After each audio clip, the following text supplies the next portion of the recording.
everyone. Welcome to another episode of GunnerKing's.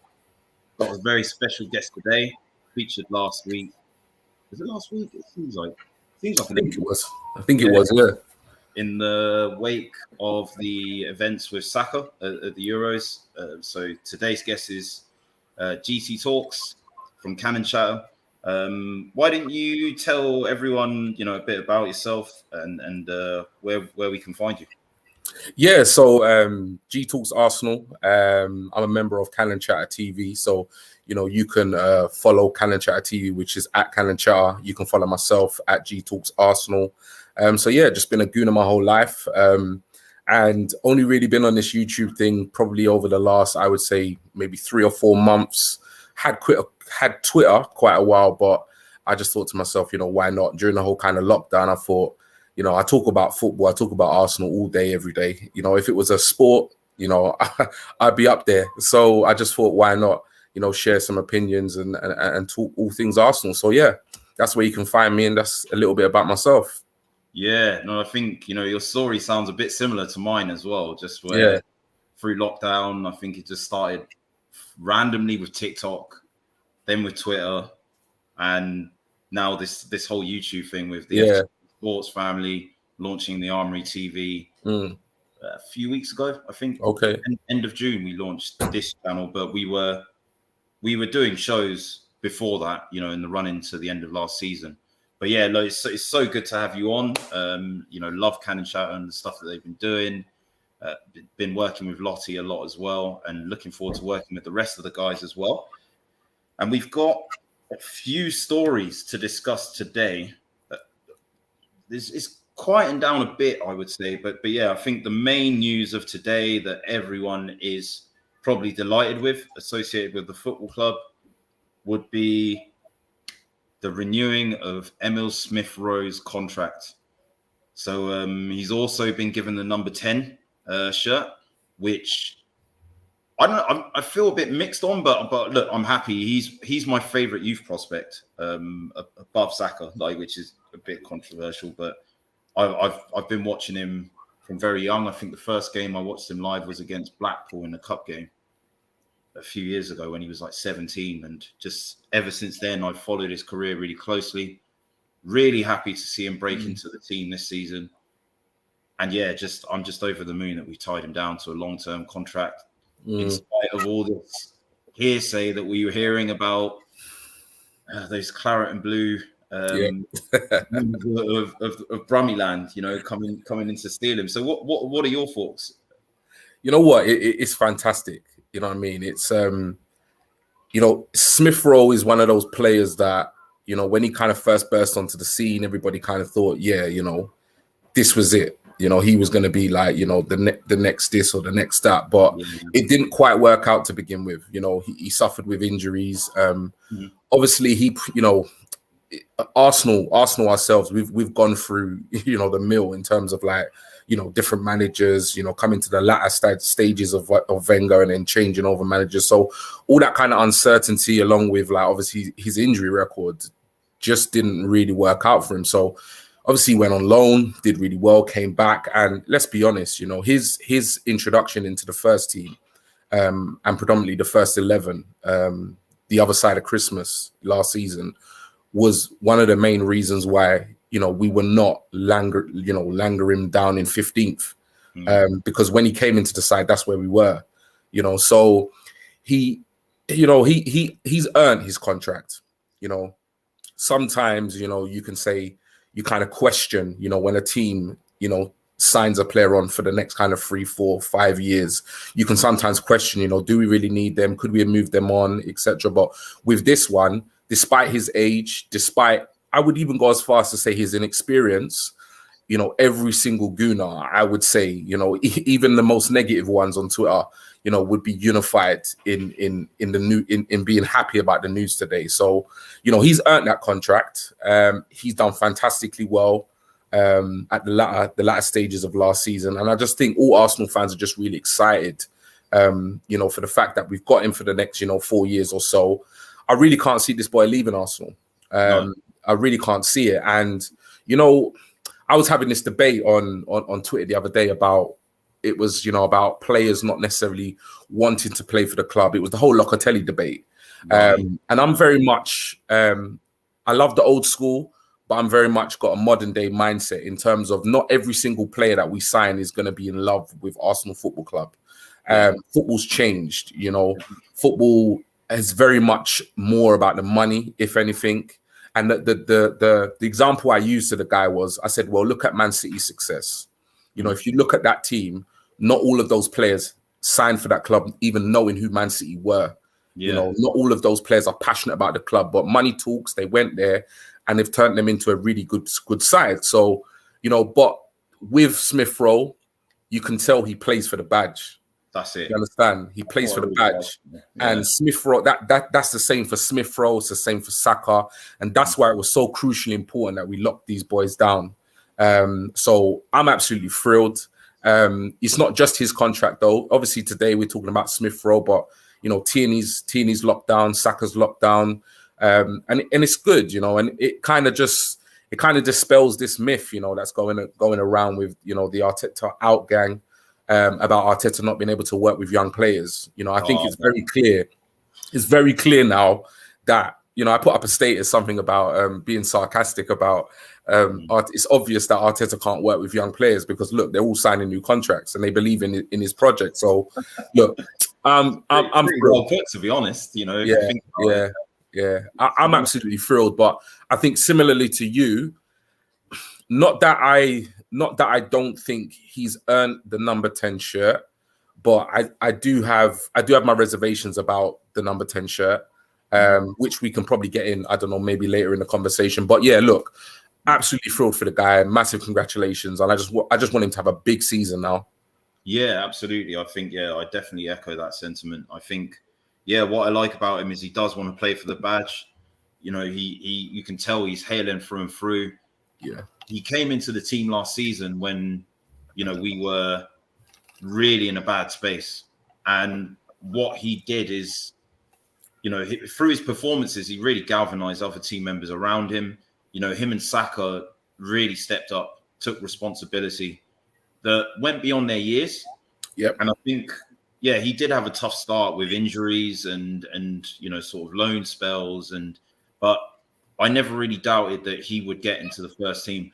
You know, one thing you mentioned, like the next tags, I can't stand them, you know, because everyone looked at him and I remember with that Blackpool game telling loads of people to stop calling him the next Ozil. That's what we were doing. And that was like the first game I saw him live. But the kid's amazing. But forget the next tags, the next Messis, the next Ronaldos, the next the other. We put so much pressure on our young players when we do that, you know, and so much, I think what you were saying about the modern game relies on the mental side as well.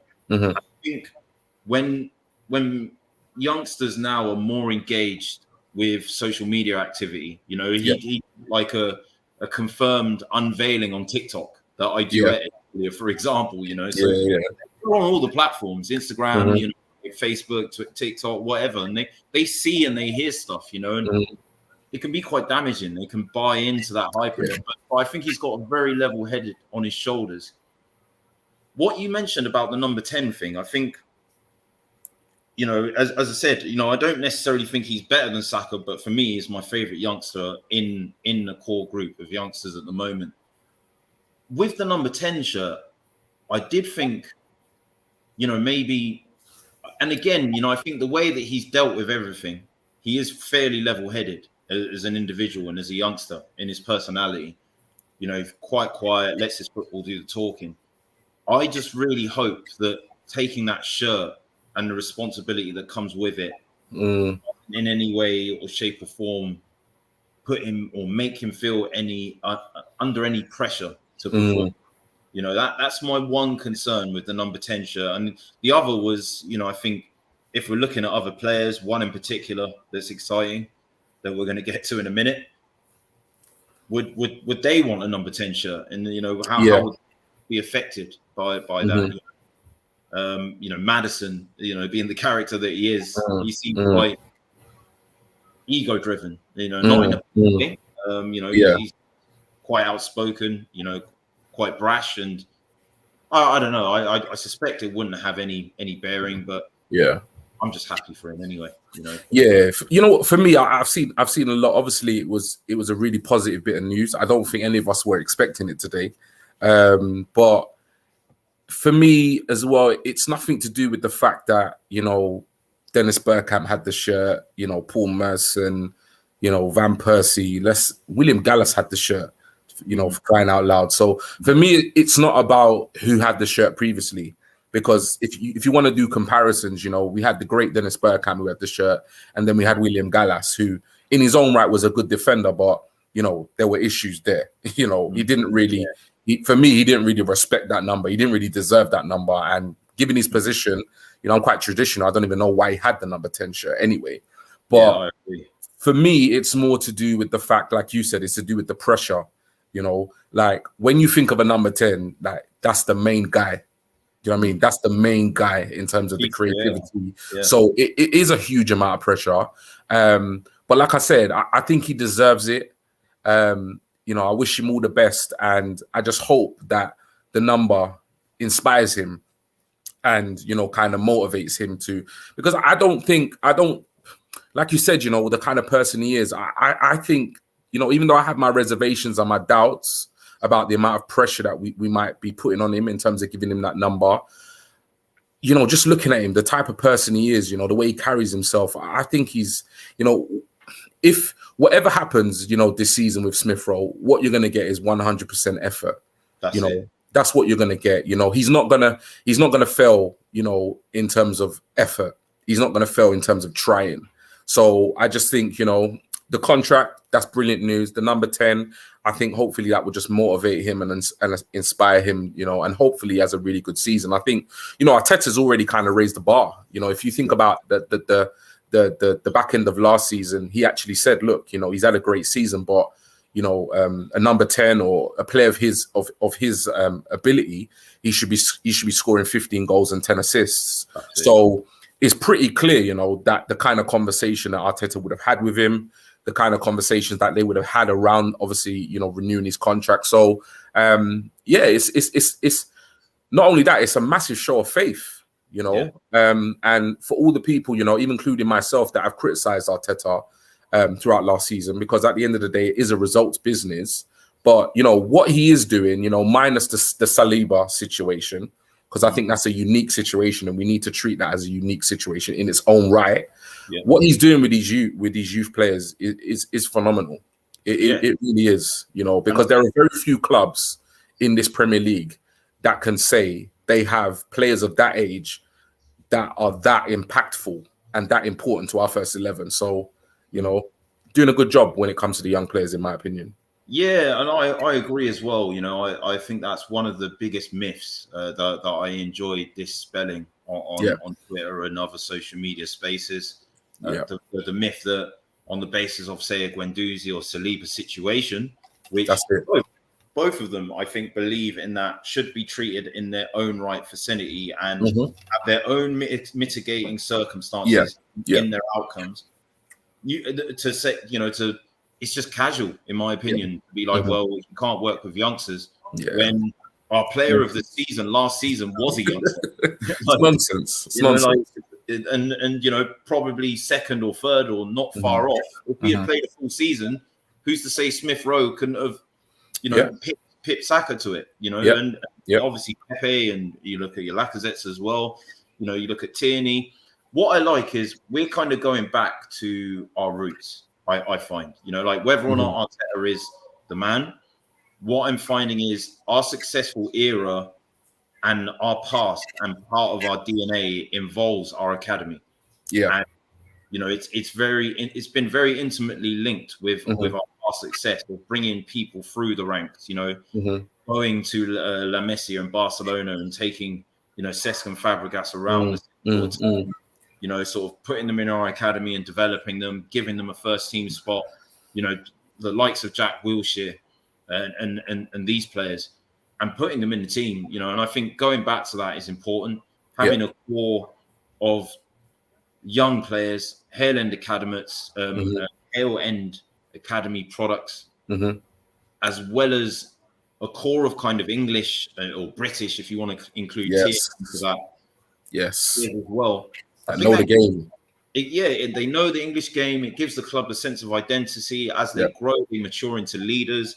You know, if we looked at the core young group, say a Martinelli, who's not from the English shores, when they come in, and then they've got these young, maturing players, you know, around them to kind of help them induct themselves, you know, learn about the culture of the football here and the English game and the history and the traditions of the club. I think that's so important. So I think that's why as well, beyond what he brings on the field, I like kind of that off the field aspect. In Saka and ESR, with what you said about them leaving the club, I think that could extend to Saka as well. And I could see these guys becoming integral leaders. Of Legends, man. Yeah. And I think, you know, the sort of changes that we've been crying out for so long in how we are proactive in the transfer market and with contracts to not see your likes of your Ozils or your Rams, you know, it's a clear signifier as well that we are looking to learn from mistakes and make changes. So there's so much that goes into that. It's coming from Arteta and Edu, you know, like I say, I've criticized Arteta. I'm not Arteta out, but you know, not even close to Arteta out. But I'm also not completely convinced by him either. Same boat, my friend. Exactly. You know what I mean? So, and obviously, I think when Edu came into the club, I was pleased because you know he wasn't invincible. All right, he wasn't like one of the first 11, but he was an integral part of that team. So that was a good sign. And as far as I'm concerned, you know, all the kind of contract renewals, you know, if you look at the players that we've bought so far or are looking to buy this summer, you know, in terms of Tavares, you know, Ben White, obviously the deal's been agreed. And who was the second one? Lokonga, Sambi. You can definitely see that we're picking up these players at the right age, bringing them into the club, you know. And for me, that's not coming from Kroenke. No, that's not coming from those guys because you know they know nothing of the English game. They know nothing of you know the importance of bringing in youth players and so forth and keeping hold of your star players. But for me, that's got to come from Arteta and Edu. You know, that's got to come from those guys. So equally, we'll sit here and we'll criticize them and we'll say, look, you know, this is not right. You know, I even said to somebody on Twitter today, I said, you know, if Edu doesn't get this window right, potentially it should be his last because. You know, he's got to get it right. But when they do things right, we need to be big enough to say, you know what, job done. Hold our hands up as well. Job done. Because I think if you'd given me this window at this point prior, I would have taken it.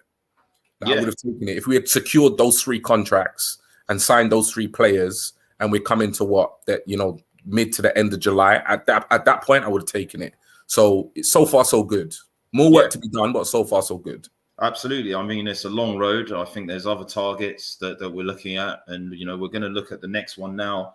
But I think in terms of seeing, you know, look, I mean, there's a lot to undo in our recent history with our ownership, with our backroom setup, with our playing staff, and it's a lot to forget for some fans, myself included. You know, like, but if I start to see the changes that I'm seeing now.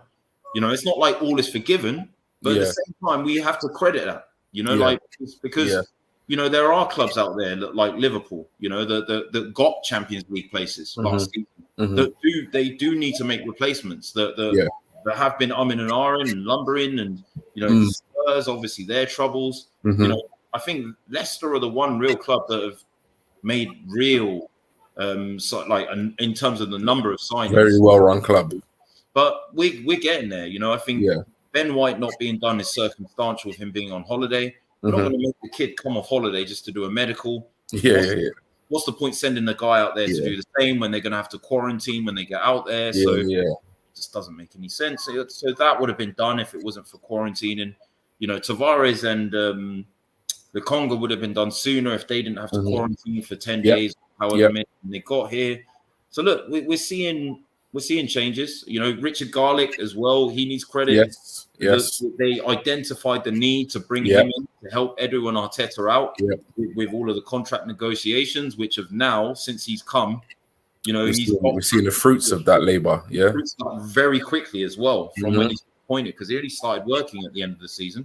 Yeah. So these things need a bit of praise. Like, you know, it doesn't mean that all is forgiven, or, you know, that we think we suddenly got more.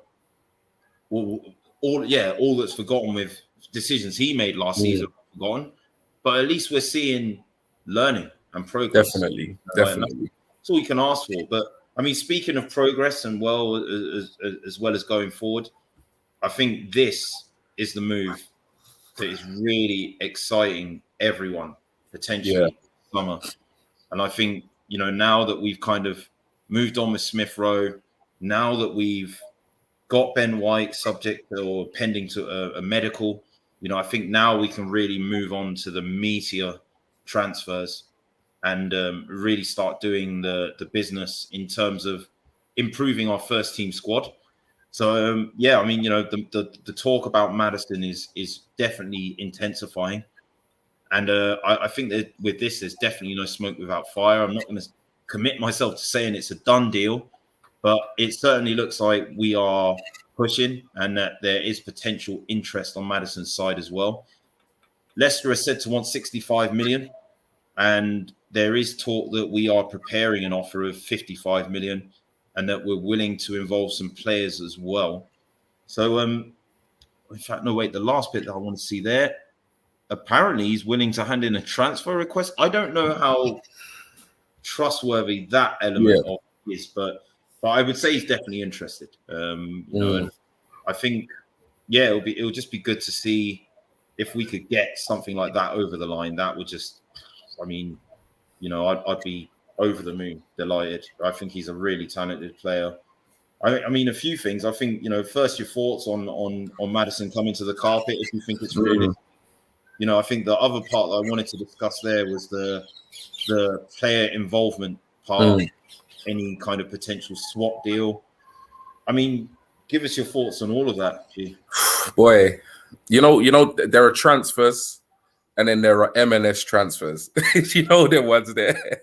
It's like this is a transfer. Do you understand? This is a transfer that's you know, it's not even really been verified by, you know, your really reliable journalists. But as you said, you know, there's no smoke without fire. There's too much noise for there to be nothing in this. That's it. And yeah, this is a transfer that's got us all excited, you know, and you know, people have different opinions, you know, et cetera, about, you know, the type of player we need to buy, and you know, who, you know, what player could come in, because ultimately, despite, you know, the emergence of Saka and Smith Rowe and Pepe in the latter part of the season, you know, there were periods of last season where we did struggle for creativity, and you know, despite, you know, Smith Rowe signing his contract, going into the season with Smith Rowe playing as number 10, it's not enough. It's not enough to carry us throughout that season. One, it's not fair on him. Yeah, one, it's not fair on him, and two, God forbid, but any player is an injury away from being on the sidelines for a lengthy period of time. So we can't go into the season, you know, like that. And I think what Arteta said, you know, recently, I think has got people excited as well about, you know, buying more experienced players, because he said something about the profile. We've bought a lot of young players in terms of profile, but now we need to kind of bring in players who are a little bit more experienced, how to manage games, etc. But yeah, Maddison for me is the dream transfer of this window. He is an exceptionally gifted player. You know, he's 24, which means, you know, he's not even coming to his prime yet in terms of you know, in terms of his ability. But he's got it all. He's got it all, and I don't understand how, if you're an Arsenal fan, you can't be excited about this, because, you know, I've always admired him. I've always watched him play, but obviously the emergence of Leicester as a force in the Premier League kind of like makes me a little bit hesitant about, you know, bigging up their players. But this guy's got it all. You know, he's quick. He's got good passing ability, right foot, left foot, free kicks, set pieces. He scores goals. He gets assists. He is like, you know, he is your creative spark. You know, he's a player. He's a game changer. He changes games, you know, in a split second.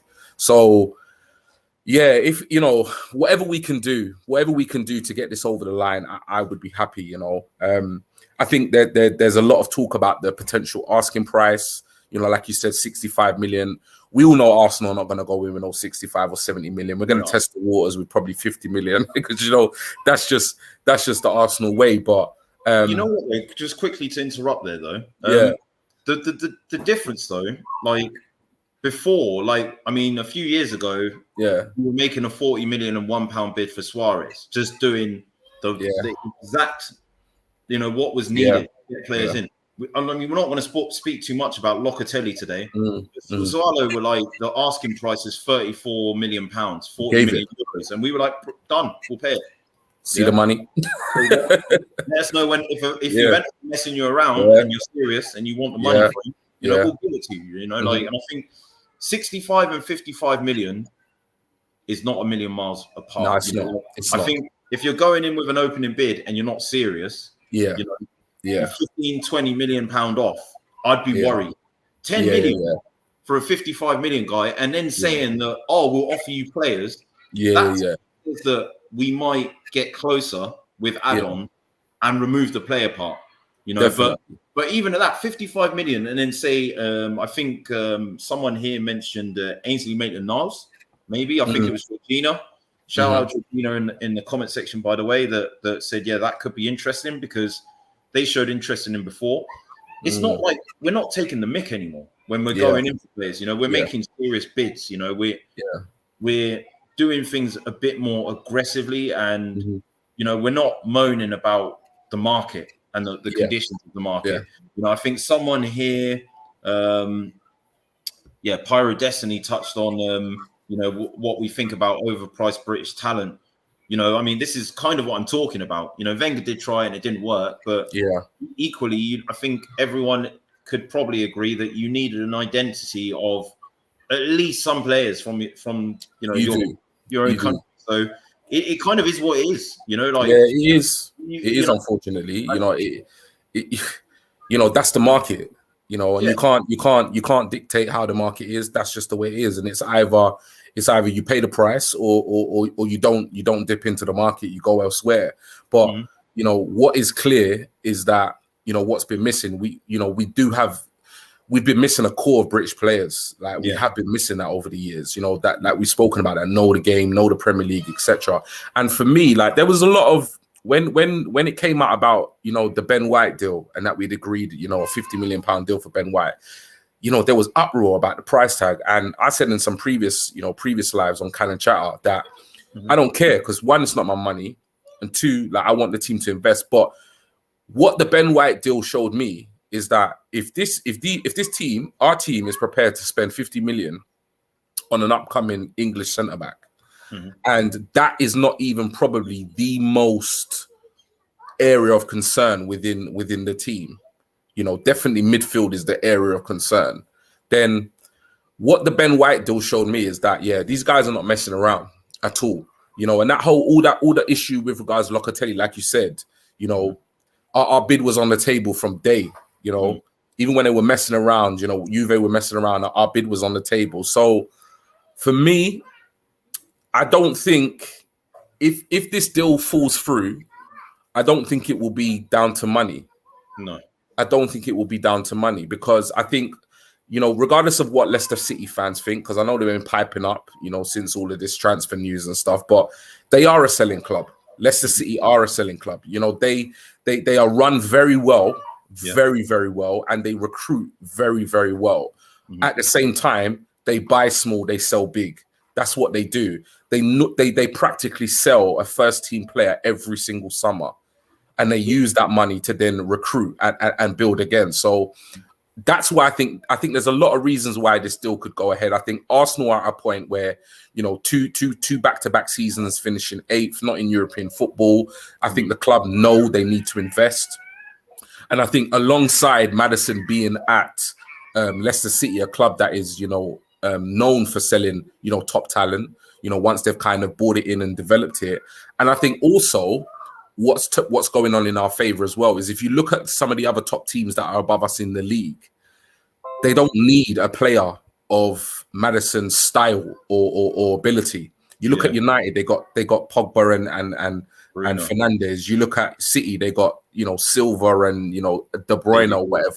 Yeah. So there's a couple of things, that really kind of playing in our favor. And honestly, like, I'm really optimistic that this deal can get done. I think he's an exceptional player. I went over how good he is. I don't think there's anything really weak about his game. And I was actually quite surprised that he's 24. I thought he was a bit older. I didn't think he was as young as 24. I thought he was more like 25, like 26, 27. But yeah, so in terms of like the players we can include, bro, we got a whole squad of players that we we could potentially include. I'm thinking, like, obviously, realistically, looking at Leicester's squad, who also have a decent squad, there's no point offering them, Eddie or any of them man there. But they have been previously, interested in Maitland-Niles. And apart from him, looking at the other ones, I'm not sure who else they would really be interested in, because people have spoken about, floated the name Reece Nelson, but I can't see it. I can't see them potentially being interested in him. Maybe I could be wrong, but I think the one that definitely stands out is Ainsley. I think if we could potentially offer, 55, 60 mil on Ainsley, I like the kid, I really do, but I'd take that deal all day. I don't know about you. Yeah, absolutely. I definitely would as well. I think, I personally think they're going to hold out for cash, but I think it's worth a try. And I don't think we're a million miles off with the valuations. I just want to go through some of the comments because they've been absolutely crazy on this subject. No worries. But I think, in terms of, we went through that one with the market being the way it is. And look, at the end of the day as well, age is important. Like, what you're buying at that age is not just who he is at the moment, who is in the Premier League, England international as well. He's representing his country. But you're buying the potential, because at 24, as you said, he's not hit his prime yet. Yeah. So you're buying into the player that he is looking like he could and will become with the right directorship. So the other thing as well, he's an English player coming from an English club, but the club don't want to sell the player. So that dictates the price further. I mean, these really basic and simplistic like views of transfers, it's just, I mean, for me, I work in recruitment. So, like, you understand like the nature of sales and supply and demand and these things. And that's just the way it is, if you want to attract someone out of their job and they don't want to leave, you have to pay that person more. Like, it's a reality, they're happy they are, so you have to make them an offer they can't refuse, and people expect that not to extend to the world of football. It's just, I find it very if anything it's going to be worse.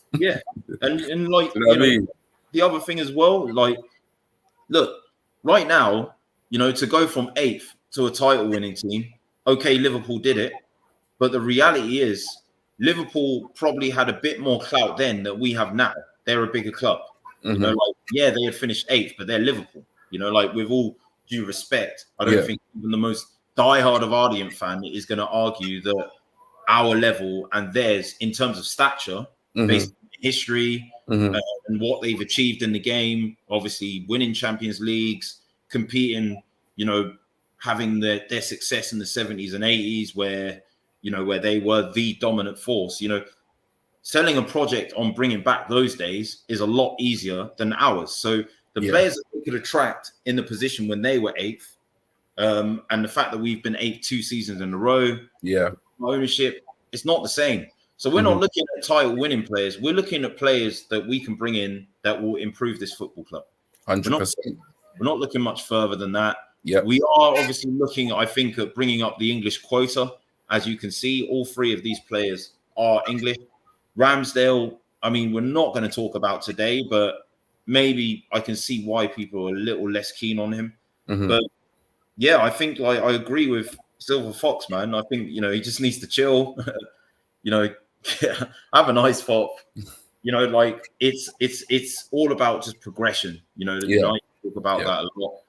And, I'm sure you'd agree, Ollie might not have taken them to a trophy. We might banter that, given that Arteta has won us a trophy. Yeah. But season on season, he has improved Manchester United with still a lot of work to do. And that's how it works. Yeah. You know? And he spent money. Yeah. You know, in order to do that, he spent a lot of money. You know, 300 million without the Sancho change. Exactly. So, you know, and you know, this is the one thing sometimes it annoys me with Arsenal fans is that, you know, you very rarely, to be honest, I don't really pay much attention to United fans and stuff, but I do know a couple of United fans. And when Manchester United, you know, roll out, you know, 100 million on Pogba, when they roll out 80 million on Maguire, 90 million on Sancho, they don't moan. Like, they honestly don't moan about their club spending money. Like, and I just think to myself, like, you know, at the end of the day, some accountants, don't they? Yeah, at the end of the day, you look at our team. Like, we needed a backup left back. We needed that because that cost us at the end part of last season. We brought in Tavares. Now we don't know how Tavares is going to perform across the season, but at the end of the day, that was an issue within the squad, and it's been addressed. Whether or not it's been addressed, you know, properly or correctly, time will tell. You know, we need a right centre back. We bought Ben White. That's an area that's been addressed. David Luiz has left the club. You know, you look at the midfield situation. We've lost Guendouzi. We're probably going to lose Willock. We're probably going to lose Maitland-Niles because he wants to play in midfield, even though he's probably a better right back. We brought in Lokonga. You know, Torreira as well. Exactly. He's not. Yeah, Torreira as well. Now, Arteta and Edu have made it clear, even if you look at their quotes, that Lokonga is not going to be a starter. You know, it's quite clear in their quotes in that he's going to be in and around the first team. He's going to be there, but he's not going to be, you know, in the starting 11. But, you know, they're buying players that, you know, last season, one of the things that really cost us was squad depth. You know, that was an area that massively cost us. So we need to just stop moaning about the fact that we're buying players and just embrace the fact that we are actually buying players. You know, is there more work to be done? Yes, we need probably a backup goalkeeper. We need, you know, a right back. We probably need a couple midfielders and maybe even a centre forward. But at the end of the day, we've got three transfers. We're probably likely going to end this window with at least, you know, 5, if not 7, you know, incoming players, depending on departures. So, yeah, like, you know, lighten up a bit, man. And the other thing as well, like rival fans, I mean, you know, Solo's a United fan, by the way, and, you know, I cannot see why he'd want to go to Arsenal, has no European ambition this season. We're not in Europe this season for the first time in 25 years.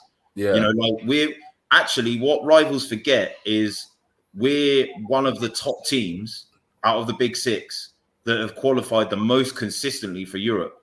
We're one of the safest bets, Like, people look at the last 5 years, you know, they don't understand what a recency bias is, and they're like, oh, so you haven't been in the Champions League, but it was like one of the longest runs of qualifying for the Champions League without being broken. I think it was 22 or 23 seasons in a row where every year without fail was Champions League football. Even the likes of United's and Liverpool's and other teams haven't put that run or together, you know, and you know, it's one season that we're out of Europe, and all of a sudden, you know, people forget who we are. And to say, like, the ambition thing, like, if you're a player that's at, and I don't want to shit on Leicester, I don't want to disrespect them, but they've won 6 trophies in their history, and as you said, every season they are selling one of their best players.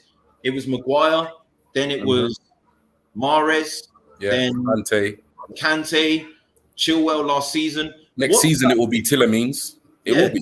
Like, that's what they do.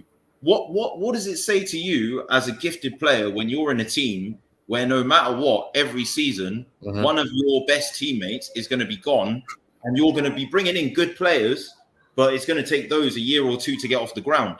You know, so whereas we're joining Arsenal, who now have just tied down 3 or 4 of their best youngsters in the face of bids from other clubs where we could have taken the Leicester high road, but didn't. And we've got a much bigger brand and global presence. you know, the fact that Leicester missed that. The Maddison. I know that there was the discipline with him breaching COVID protocol. Yeah, but missed out on the England squad, and people don't realise. I know I've said this on one of my shows the other days, but I'm going to repeat it. You know, like there is a Big Six bias. If people think there isn't a Big Six bias in this country, you know, look it's been like that for it's been like that for as long as I can remember. Why wasn't Grealish starting? People say it's injury, but no, Saka was playing ahead of him. And then, you know, there was even points where Mount, Foden were playing ahead of him, you know. And why is that? Because you think it's convenient that they play for Big Six clubs? So no, maybe you can look at it from the perspective of ambition-wise. He thinks that coming to a Big Six club, which we still are, is going to enhance his chances of representing his country and increasing his stock, you know, in a global sense. So, and even, you know what, even I don't really want to touch upon it, but touching upon United, you know, like obviously, you know, they're going to give it all that now because, you know, Arsenal have had 2 seasons back-to-back 8th, and, you know, we're not in the Champions League or not in Europe for the first 25 years or whatever it is. But look, you know, I don't even want to spend too much time on it, but, you know, United and Ollie, they got a big season ahead because, like you say, they've spent more or less, £500 million on players, you know, just shy. And he's won nothing. At all. He's won nothing. I mean, like, you know, I mean, they laughed at us when Villarreal put us out in the Europa League Cup, and they put them out too. Exactly, yeah. Do you know what I mean? So, you know, maybe Solo should be worrying about the fact that Pogba think his ambitions to win trophies. Listen, he's running down his contract. He ain't signing no contract. He's running it down, mate. You never know. We might have a good season. We might take him from you. Seriously, like might sign him on the free next summer. But yeah, going through some more of the comments. Wenger picked a British core that wasn't top to bottom. Excellent. White, Maddison, adding to ESR. Saka is excellent top to bottom. You know, I think, I think I agree as well. You know, look, you know, there was another comment here from Pyro. I'd be intrigued to know who Pyro Destiny supports, but that was asking, is Smith Rowe an improvement on Maddison? I just want to chime into that quickly. These young players need a leader. You know, you mentioned the age difference. Him being 24 now, he's just about to step into his prime. Saka, ESR, Martinelli, Tierney, these guys are some way away from it. You know, they're all in their earlier 20s to some of them still teenagers. You know, don't get some of these arguments. You know, I really don't get it. Maddison, you know, is probably going to play. Saka, ESR, Martinelli can't play 30 or 40 games a season. That's it. And when players play 30 or 40 games a season and they have injury problems like Jack Wilshere did, they end up being 29 years old, being released from Bournemouth. That's it. After earlier on in their career, they were playing Barcelona and getting called man of the match and being told by a prime Xavi and an Iniesta that they were going to that Jack Wilshere was going to take over their mantle as the greatest. We all saw that didn't happen. So you need, like, the modern game is a squad game. It's not an individual game. This is it. You need to raise the floor of the squad, and Maddison is a guy that can do that. Yep. You know, as you maybe said, you know what, Gunner King. Maybe Man City should sell De Bruyne because he's stopping the development of Foden. Maybe. So it's for me, it's ridiculous. Like, the argument is just ridiculous. Like, we have a very talented, gifted player in Smith Rowe. He's not of an age to shoulder all the creative responsibility across a season. Not the finished article. Yeah, even a league campaign without Europe, even across 38 games in the league, it's you shouldn't even expect a player of his age to play every single league game. You know, very few players in most clubs play every single league game. So if you're saying, okay, we don't need Maddison, so when Smith Rowe isn't playing, who do we play then? Saka's not a natural number 10. Martinelli's not a natural number 10. Willock's probably the closest to a number 10. But the thing is, Willock's game at the moment needs development time. So whether it's by means of going out on loan because he can't sit on the bench behind an ESR or he gets sold. He's going to be there at the start of the season. That leaves no other player that can be recognised and play as a number 10. Now, we look at last season, and a lot was down to ESR, but we can't overlook the impact of Odegaard either. The fact that there was two number 10s that were integrated and introduced into the team, and they both got minutes. They both got game time.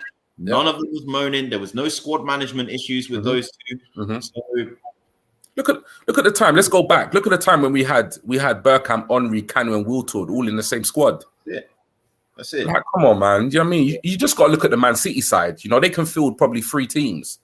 You know, it's like you need squad depth, and that's what cost us. So for me, I just don't really understand. I get the arguments from rival fans, because they just want to hate. Period. Whatever we do, they're just going to want to hate. Similarly to probably the way we are, you know, about their teams.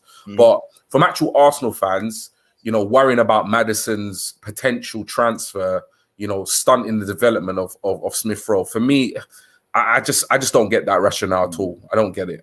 I don't either. You know, like I think, and you know, like I think that ties in a bit with Georgina's point here. You know, why is it a bad thing to want to go to a club and prove yourself, get the team back into Europe? I mean, if the team gets back into Europe next season, and I am saying if, I'm still stipulating in hypotheticals, then we need a bigger squad again. So then bringing your Maddison in has paid off, because then you need to rotate even further. Exactly. So, yeah, I think, you know, there's definitely ambition there for Maddison to want to move to what is a bigger club. We might not be in a better state at the moment. We might not be performing better. There might, you know, Leicester might be better run, but they are not a bigger club. So ambition to join a bigger club and make it a better run club as well is ambitious. It's not even close. Like, you know, all these arguments about, you know, who's a bigger club, etc., etc. Look, Leicester City, you know, I think their invitation to the Super League got lost in the post. So there you go. Yeah, they probably were more deserving of it, of those trophy dodgers across the road. So let's not even get into them. You know, like at least they've got recent trophies and an actual Premier League one. Look how long it took them to even secure a manager. Exactly. Yeah, like you've got to laugh. Yeah, and I have to agree with Sharif here fully. You know, like there's no danger that these guys' development is going to be damaged. You don't give a player a number 10 shirt in the wake of potentially signing a number 10 or a player that has been a number 10 for Leicester, and then think, I'm going to halt his development by not playing him. Come on. Smith Rowe can play on the left as well. Yeah. So that's the other question that I wanted to get into about Maddison. Now, you know, interestingly here, and you know, there were times in Leicester's system where he played in a 4-3-3 as an advanced 8. You know, a lot of us see him as a 10 player. I see him as a player that can play both. Maybe also out wide on the left, because he does drift out into the channels when he plays centrally for Leicester. Where do you see him playing and having an impact? What sort of a system would we need to accommodate his strengths? You know what? I'm very much like you. I can see him playing like potentially multiple positions for Arsenal. I could even see him and Smith Rowe playing on the same side. Yeah, absolutely. You know, so, and I think that's one of the reasons why, you know, we're in for a player like Maddison, because he can actually play in multiple positions. So, you know, he can, for me, you know, he can play number 8. So you could almost line up, in my opinion, you could almost line up with Partey, Maddison, and Smith Rowe in the same side as a free midfield. Obviously, with Partey playing more kind of deep line midfielder, because Maddison's up for a scrap. He's always up for a scrap. He puts his foot in, you know. So you could play him. You could play Partey, Maddison number 8, and then Smith Rowe 10, and you could equally play. He's good at interceptions, isn't he? Like, he is. He is back, and he puts himself about as well. So he is. Yeah, it'll be like two kind of flanking 8 box to box 8s. You could. They're actually very similar. Partey, they're actually very similar. And also you could play Smith Rowe, as you said. You can play Smith Rowe on the left. And you can also play Maddison wide left. So I think it's clear, like I think very clear that we want to go to, you know, or we want to play, you know, predominantly or consistently a 4-3-3. But they can still play in a 4-2-3-1 with one on the left and one being the 10. And then those two interchanging as well. So they, in both formations, there's no, you know, with these players, you've got fluidity. Yeah. Do you understand? You've got fluidity. They can play 8, they can play 10, they can play, with a 3 up top, a 3 up top, 1 behind us. Yeah, it's it's kind of endless. And I think that's definitely what Arteta's going for. If you see the way he's used Martinelli, if you see the way he's used Saka, Pepe, there have been times when Pepe's played right, he's played on the left. Same with Saka, he's played on the right and the left. Uber plays out on the left. Sometimes he's in the middle. So you definitely sometimes got that change during games as well. So no, I don't see Maddison. If we do sign Maddison, I don't see Maddison coming in and playing a fixed position within the Arsenal team. I think obviously a lot of it will depend on selection, like who's fit, who's available, and I think a lot of it will also depend on the opposition as well.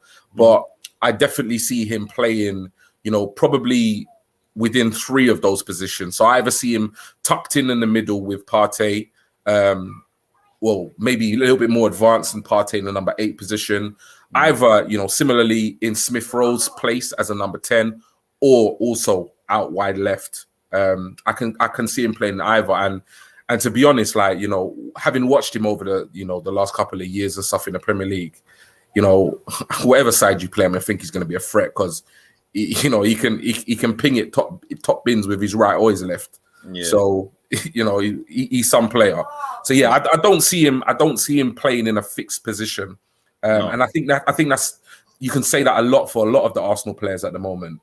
They can play in multiple positions, and they have been playing in multiple positions, definitely at the back end of last season. So that's kind of where I see him playing, just kind of a mixture of maybe 3 positions within, depending on how we line up and who we're playing against. Who we're playing against, yeah. And I think that's good. I think, where we probably look at one of Arteta's biggest faults last season was, say, going into Villarreal game, trying out a new formation, probably not having the personnel for it, but trying a false 9 situation. Yeah. I think the players that you have that can play in multiple positions gives you that fluidity, which is good. Yeah. But yeah, I think it'll be interesting to see. But I think I agree as well between those 3 positions that they'll be looking at all of them. But I think we're looking to wrap up now. But I think before we go, there was one more thing that I did want to discuss. And that is the Villa fans. I will be tracking down Villa Network. I do to see the tattoo along with the letter of apology. Smith Rowe is signed. He's our boy. We kept telling you all along. You didn't listen, and now look at you. Yeah. So yeah, I mean, you got to laugh, eh? What a joker. It's. I'm glad, like, what it is when things like that happen. I'm just glad that people use screenshot.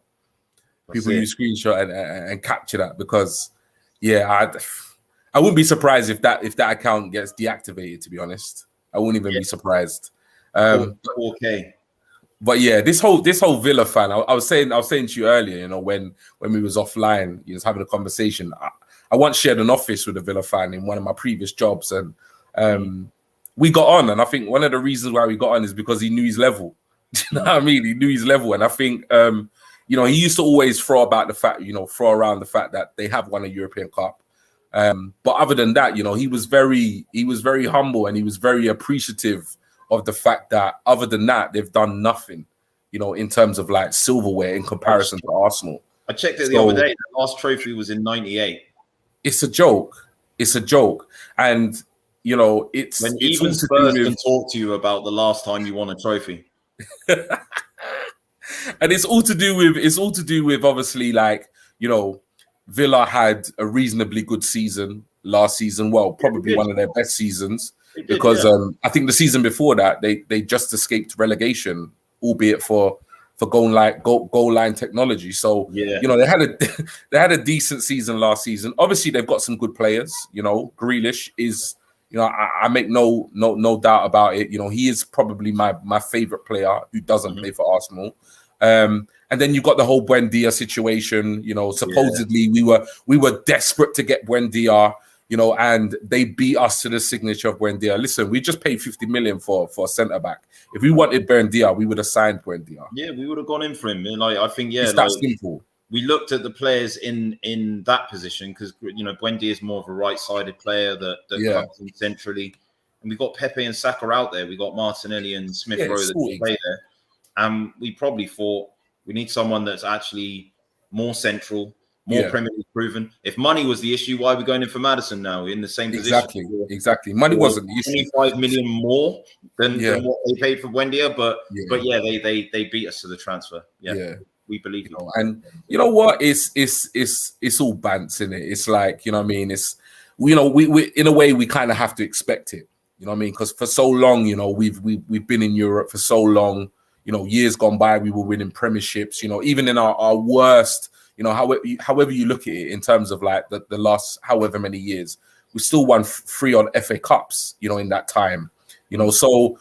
It's bound to cause teams to kind of creep from under their rocks and start to kind of, big up their chest and start to get some clout. But, Aston Villa fans know the level. They know they're not a big club like Arsenal. It's just and the way it is the way how much attention they give to Arsenal. There was one I was saying to you when we were off air. There was one guy and he was tweeting and he was saying about we dodged a bullet with Smith Rowe and it's so funny because you Arsenal fans think we're bothered. And I literally just because I don't really get involved. I say to Stephen and Lottie, I don't really get involved with Twitter arguments because sometimes you can't really argue with stupid a lot of the time. Yeah. So I tend to not get involved. But I just tweeted and just said, why are you tweeting about it then? Yeah. If you're not that bothered, why are you tweeting? Like, you will never see me tweet about Aston Villa. You will never see me tweet about Leicester City. I don't care what they do, who they have, who they sign, where they finish in the league table. Like, when I'm looking at Leicester City and an Aston Villa, I'm looking. Like, I don't even see them as rival clubs. Like, I don't. Even though we finished 8th for the last 2 seasons, I'm still, the magnitude of Arsenal Football Club. I'm still looking at the Uniteds, the Liverpools. I'm still looking at, obviously the emergence of Chelsea and Man City with their oil money or whatever. But those are the teams I'm looking at because that's where we should be. That's where we want to be. I ain't got time to be giving Leicester City fans and Aston Villa fans any attention. I ain't got time for it. I mean, I saw the tweet, but I just kind of dropped some screenshots in the thread. Yeah. Fans caught in 4K, just like this guy, who I'm just going to give one more feature. Yeah. So is this like, is this you? What I mean? Like, all of a sudden, it's just like, oh, the guy's shit. We didn't want him anyway. Yeah. Typical. It's ridiculous. It's ridiculous, man. But listen, GTalksArsenal, it's been great to have you on today. Looking forward to working a lot more with Cannon Chatter. I thoroughly enjoyed it. And I definitely think we'll be working together in the future. Just one more thing for all of the watchers today.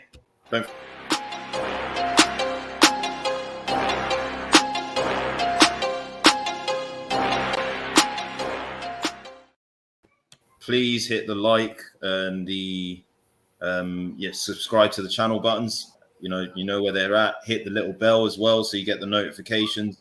The Armoury TV is growing in conjunction with FTB Sports. We've got, fan channels for other teams there. PAXTON Road for Spurs. The United Agenda for Arsenal, for Manchester United, sorry. Liverpool, they've got a fans forum as well. But that's the end of today's show. It's been really good to have you on. No, you know what? Yeah, it's been fantastic because you know what? This is actually it's really special for me as well because this is actually my debut on your show, but also my debut on any other show other than Cannon Chatter TV. So massive thank you to you. Really appreciate the invite, and I thoroughly enjoyed the last hour. Really so massive thank you to you, man. I appreciate it, bro. No worries, G. And we will be leaving links in the comment section of where Cannon Chatter can be found. So check out their page. Don't forget to subscribe to those guys as well. They're growing really quickly as well. We've got some great characters on there. And we'll stay tuned. We're going to be doing a lot of work together in the future. And everyone, I hope you enjoyed the show. I will be back next week.